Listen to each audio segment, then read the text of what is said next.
Mondays with Mike is a podcast by two friends from the Seattle area. Originally intended as a news analysis podcast, as of spring 2025, it has lately mostly covered current events. Show notes can be found at mondayswithmike.ddns.net. Mondays with Mike is your weekly helping of opinion and critical analysis of the day's news. Bud asks the questions, and Mike supplies the takes. Start a social revolution. Make friends with your neighbor. Disagree without being disagreeable. And remember, if it's Mondays, it's with Mike. Let's see. Okay, Iran? Sure, we can talk about Iran. Great. So, since we talked last time, a lot has happened. First of all, Israel launched preemptive strikes against Iran. It began bombing Iran in a capacity to deteriorate its nuclear program, they say.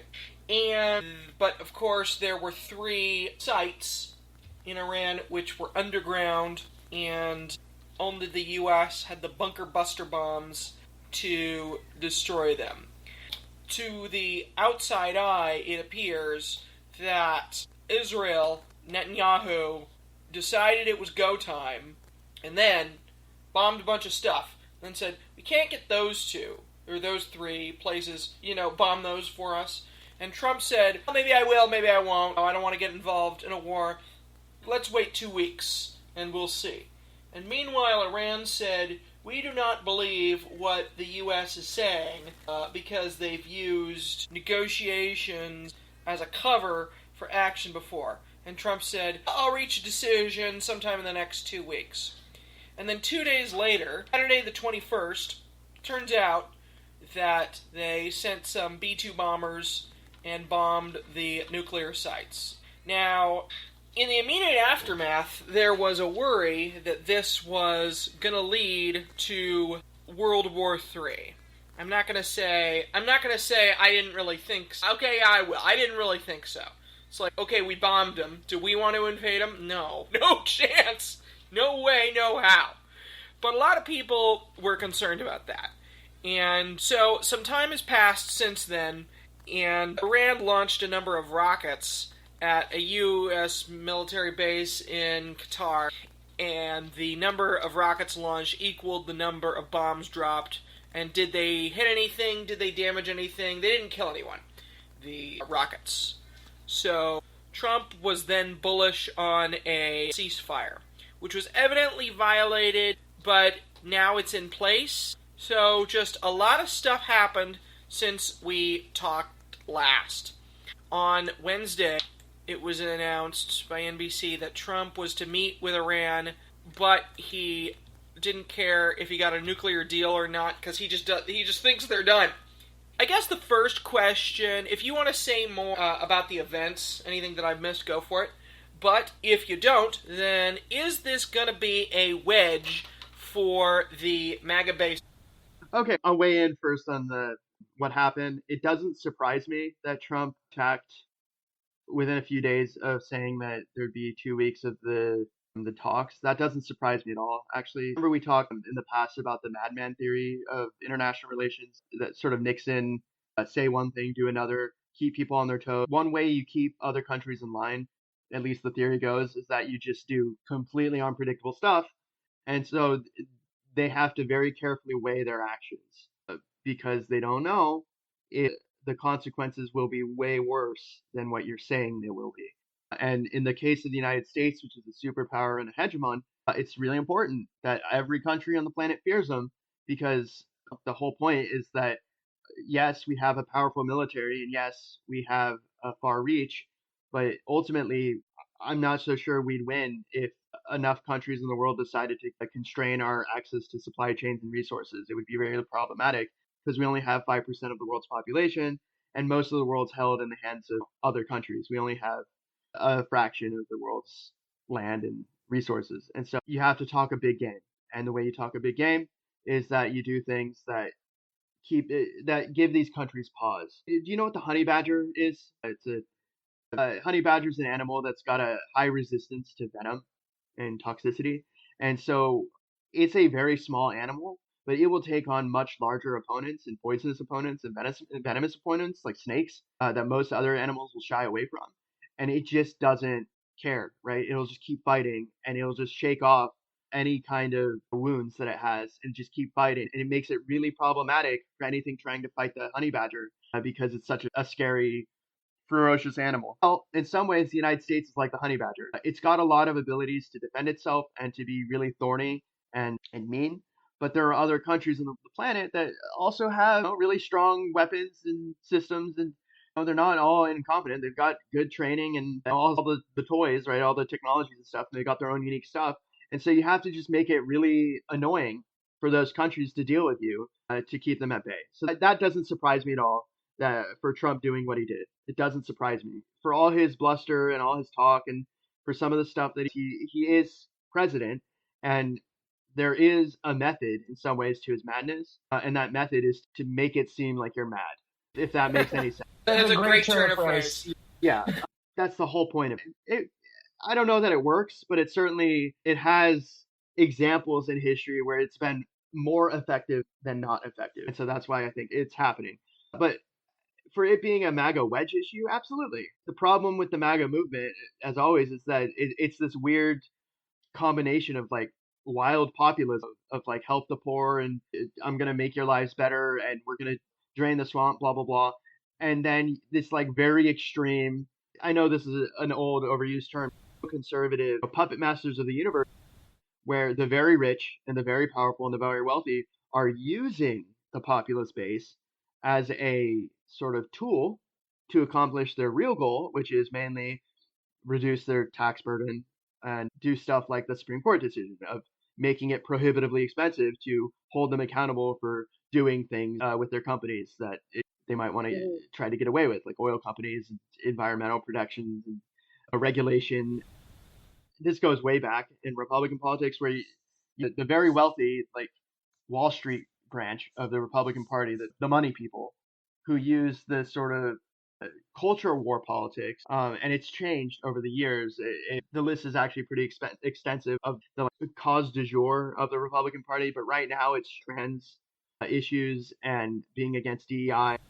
So the point I'm making is yes, it's going to drive a wedge between the MAGA base because this is going counter to one of the big points of the Trump administration, which is that Make America Great Again was a sort of a calling card saying we're going to focus more on domestic priorities and domestic issues, making life better for the people who live in the country, and going back to a more isolationist stance for international politics. We're not going to do regime change. We're not going to intervene in countries. We're not going to bomb other people and send in spies and assassins. We're not going to do all the Reagan stuff of the Iran Contra and the backing different juntas and regimes and all that. Like, that's a thing of the past, right? The U.S. isn't going to do that stuff. We're just going to focus on making life better for the people who live in the country. And the way you do that is this is not me. This is the argument I hear from them. As simple as I can make it, is a very old one. It's been tried many times in many different countries, many different ways. And it's that the problem with what ails the country is illegal immigrants. They're taking the jobs, they're taking away resources from those who live here by getting social resources, welfare, medical care, housing. The list goes on and on. This population is a huge problem for the people who live in the country. So the way you deal with that is you deport as many of them as you can wherever you can find them, and you don't let anyone else in.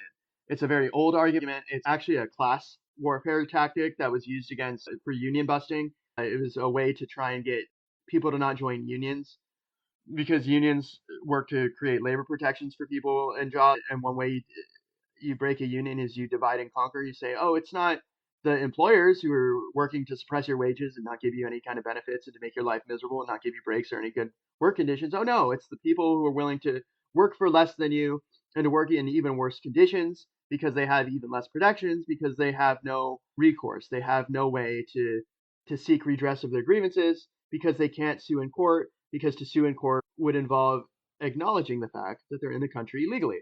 So no, it's not the people with the money trying to make your life worse so they can make more of a buck from your labor. No, it's the the people in a worse situation than you are. It's them. They're the ones. They'll work for less and they'll work longer hours and they'll do the worst jobs. Anyways, I know that was a bit of a tangent. The point that I'm making of why it's a wedge issue is that you've got the Bannons of the world and the sort of populist leaning wing of the MAGA movement that have a frankly misguidedly, I don't know why they think Trump's the friendly neighborhood billionaire who's going to be like, yeah, I'm going to give you more money and make your life better and housing's going to be cheaper and the price of eggs is going to go down. Trump said one thing, no new wars, no invasions, no foreign interference, and then does another thing, new wars, invasions, foreign interference. And yeah, it's going to be a wedge issue, but Trump's not up for re-election. It's not a big deal for him. He doesn't. This is the time where he gets to try all the stuff that he was constrained from doing in his first term, theoretically, because he was running for re-election, right? That there's some things you don't do politically as a first-term president because you're trying to still appeal to a broader base of voters in order to get reelected. In this circumstance, nope, there is no broader base. The only people that care really are those who in Congress and the Senate who are up for reelection and who have to care because it's their job on whether they get reelected. That's why you have these members in Congress. Remember, 2-year terms. They're all a lot of them are up for reelection. They have to show that they're getting something done and that they're getting something done in line with the mandate, ostensibly, that the voters gave Trump in electing him. Right? They have to. That's how they demonstrate to their base that they're doing something as opposed to losing while they're in power. Because losing while you're in power looks really bad. It looks bad. Like that shutdown, if that shutdown had occurred where the Democrats had actual leverage, it would have looked really bad for the Republicans because the Republicans are the ones who created the problem. They're in power. They could have addressed the problem. No more problem, right? The shutdown would have only occurred over the raising of the debt ceiling. The Republicans, being in power, could have just lifted the debt ceiling. They could have, and they didn't. And so the problem would have been theirs, on their hands. So you point out that there's Trump's base, and you think of the populists versus the neocons. And the populists, we attribute to them the desire that they want jobs and betterment of their lot in life. And they probably think, oh, government's looking out for everybody else, but at my expense, including probably big corporations. So you got, and I by no means would limit it to that in terms of what they think. Can I interject actually on that? So the best example of where that populist streak is most evident is in their push against DEI. So they don't like that corporations and the government and universities are making a concerted effort to hire, recruit, admit the underprivileged, the underrepresented, the statistically minorities of the country into positions of wealth and power because the argument goes, well, the positions of wealth and power and prestige are reserved for those in power and those with wealth. Or to create like a diverse intelligentsia, which would then favor a diverse country. Yeah, so this is going to sound in a not so subtle message that the goal was to make more white babies in positions of power and education was in the case that overthrew Roe v. Wade. One of the arguments that was made, oh my God, it was just really bad, of that there's not enough, at least that was my understanding of the argument that was made, is that there's not enough kids being born to born Americans in the U.S.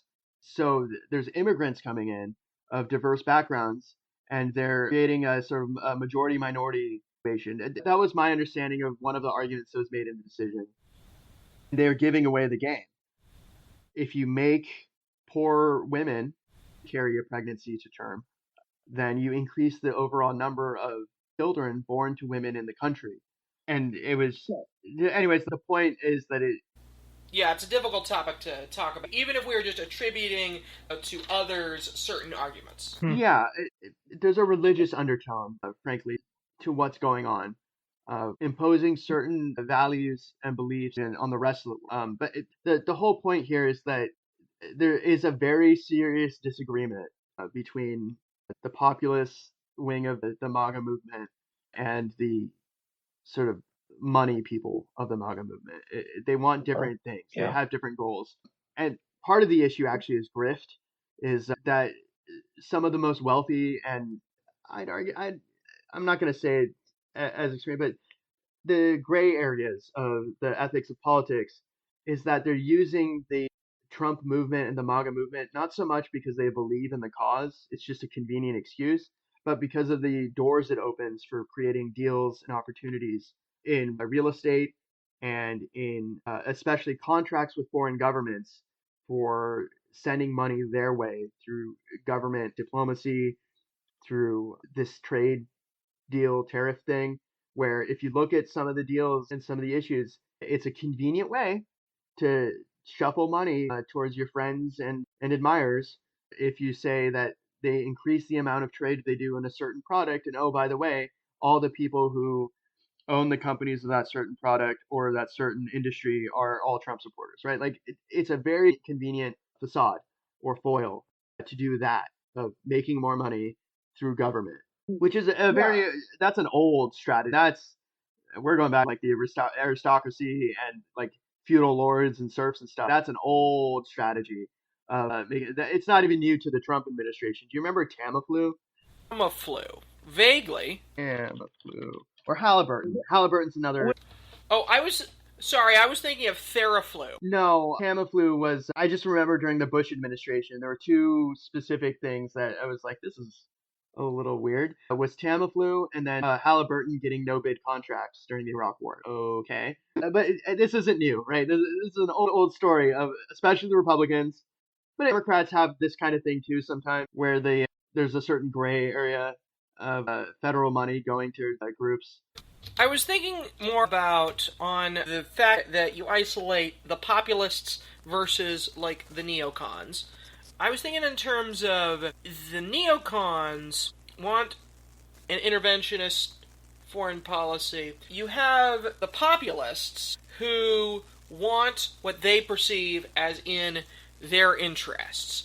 And then you have the neocons. And the neocons are in favor of an interventionist foreign policy. And Trump courts both of them. But for the populists in particular, they really didn't have somebody who would speak to them in the way that Trump speaks to them. They didn't have anyone like that. And now they got Trump.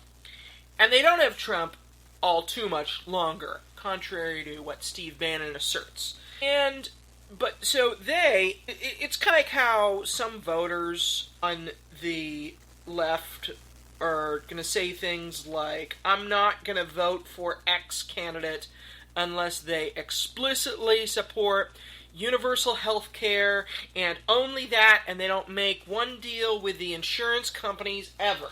And to a certain degree, in politics, purity tests are going to stand in the way. Those kinds of things work in a parliamentary system where you can form coalition governments, because in a parliamentary system you can back the candidates that fill whatever tiny little niche political issue you care about and will cater to that. The problem with the duo party system of the United States is that these are big tent parties, right? They have a huge number of coalitions that don't agree with each other at all, but agree to work with each other to accomplish their political aims. That's how you get the weirdest marriage of political values of the evangelicals and extremely wealthy, steely-eyed money people working together to accomplish goals, because they view it as a vehicle, an instrument with which to further their movement. That they may not agree on everything, but they agree on one thing, which is that they can use politics to accomplish their goals better by working together. The problem with the Democratic Party right now is that you have people who are too far on the ideological extreme, that they don't agree consistently with the very unifying, simple message that compromise is the only way you get things done. And if you can't compromise, if you're too absolutist in your views, then what happens is that you get consumed by those who have a certain moral flexibility to not be so absolute in their views. You get bulldozed, right? It's the person who's hugging a tree and they chop down all the trees around the tree hugger. And it's the person who says, no, I won't sell my house so you can build a highway. And so you know what they do? They buy up all the other houses around them and they build a highway around them and they cut them off from the main road. You lose your water, you lose your gas, you lose any access to mail service. You can't go anywhere, and you're surrounded by giant towering concrete platforms in a highway, right? That's the problem, is that if you're too much of an ideological hermit or an extremist, sure, you can be on your mountaintop screaming from your ivory tower about any number of things, but the world will move on around you. You're Saruman, and Isengard's been flooded. You're just there Yeah. yelling at people, and they're like, okay, Hmm. what are you gonna do? Like, Yeah. we got to go fight Mordor. You're just there. Right. So coalition building is probably the way to go in a presidential system. It would stand to reason. It has to be in America because the problem with America is it is so big, and there's so much money, and there's Hmm. such diversity of geographic areas and beliefs and cultural mores and systems that you have to find some unifying thing, something that everyone can go, we agree on that, and then do that. And the Democrats used to be what the Trump movement is right now, which is bread and potatoes issue. Can I afford to eat food? Can I have somewhere to live? Can I get a car that I can afford to drive? Can I have access if I don't have a car to public transportation and clean water and clean air and like the basic it's the economy stupid kind of stuff. Like that stuff. The everyday pocketbook issues that people deal with.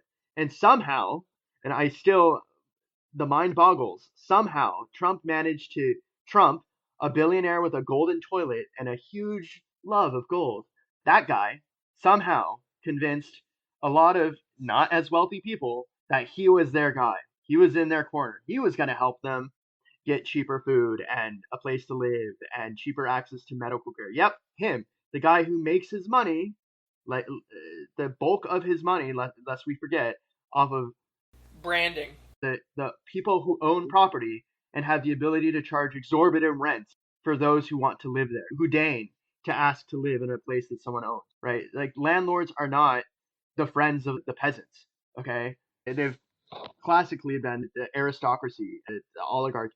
They are not the friends of the people that they're squeezing for money.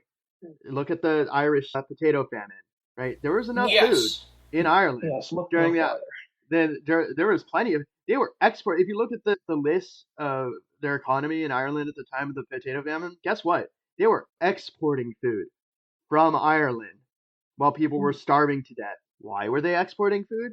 Because they owned the farms and they didn't allow the food to be sold at an amount that the poor people could afford to eat because they controlled the market. If you control the market, you control the spice must flow. They who control the spice control the universe, right? If you control the means of survival, then you decide who survives. And thankfully America is such a huge country that it's not so easy to do that. But this new Supreme Court decision of no federal nationwide injunction is going to make that easier for some people. But anyways, that was a whole rant. Sure. So my political analysis here, yeah, is that for coalitions, it needs to be that in America. But even more so for the MAGAs, because they didn't have anybody else. They hitched their train to this guy because he probably legitimately, in terms of what he said, a lot of what they were thinking. And nobody else had. But if they hitch their wagon to him, and he's the only one they can hitch their wagon to, but he's wheeling and dealing with the neocons, are they really going to what they want? They think that he can restore economy, the border. They don't trust anybody else to do that.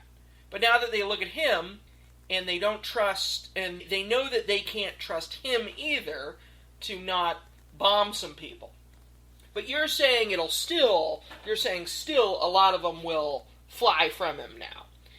Because there's just that visceral reaction, and there's that, I'm not enthused anymore because I said no foreign intervention. Some will, but if we're talking about the economy, war is good for the economy. Our national defense industry subs a lot of stuff has to be made in the U.S. for security reasons, right? You don't want your tanks and your planes and your guns and your bombs made in other countries because that creates a security vulnerability. One of the reasons our military budget is so high, you've heard of the military industrial complex.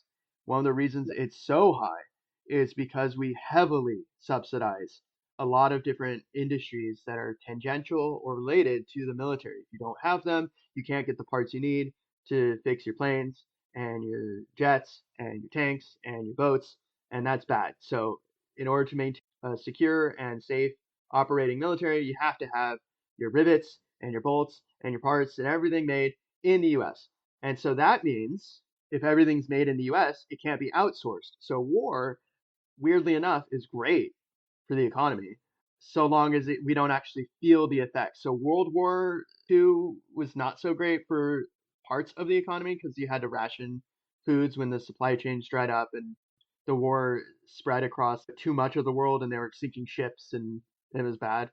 But there's a window, a category, if you were of war, where it doesn't spread to a world war level. It doesn't affect the whole world.